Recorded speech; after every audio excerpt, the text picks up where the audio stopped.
ইতিমধ্যেই রাজ্য বিদ্যুৎ দপ্তর বিজ্ঞপ্তি দিয়ে জানিয়েছে আপাতত বাড়িতে স্মার্ট মিটার বসানো বন্ধ রইল। আর এই বিষয়ে ঠিক কি বললেন সারা ভারত ফরওয়ার্ড ব্লক পশ্চিমবঙ্গ রাজ্য কমিটির সদস্য ফরিদ মোল্লা, শুনুন।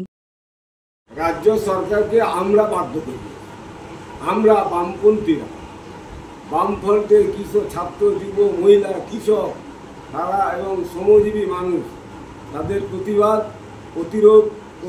সর্বত্র কিন্তু সারা পশ্চিমবাংলা জুড়ে শুরু হয়েছিল। বারাসাতে লাগানো হয়েছিল স্মার্ট মিটার।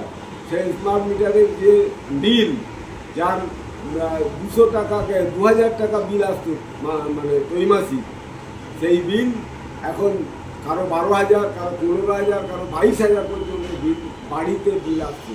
সুতরাং তারা সেই স্মার্ট মিটার মানে সেটা বাড়ি থেকে তুলে আমাদের যেটা দাবি ছিল যে স্মার্ট মিটার আমার ফিরিয়ে নাও, আর ডিজিটাল যে মিটার সেই মিটারকে দিতে হবে আমাদের।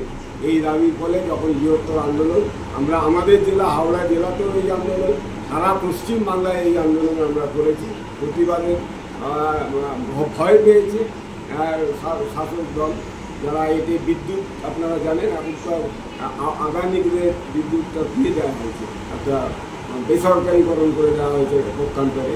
সেখানে তারা সেই যে স্মার্ট মিটার লাগিয়ে মানুষকে, শ্রমজীবী গরিব মানুষ যখন দুবেলা দুমুঠো পেট ভরে খেতে পাচ্ছে না, ওষুধ যখন কিনতে পারছে না, ওষুধের দাম প্রায় 10 গুণ বেড়ে গেছে, সেরকম একটা পরিস্থিতির উপর দাঁড়িয়ে স্মার্ট মিটার লাগানোর সিদ্ধান্ত হয়।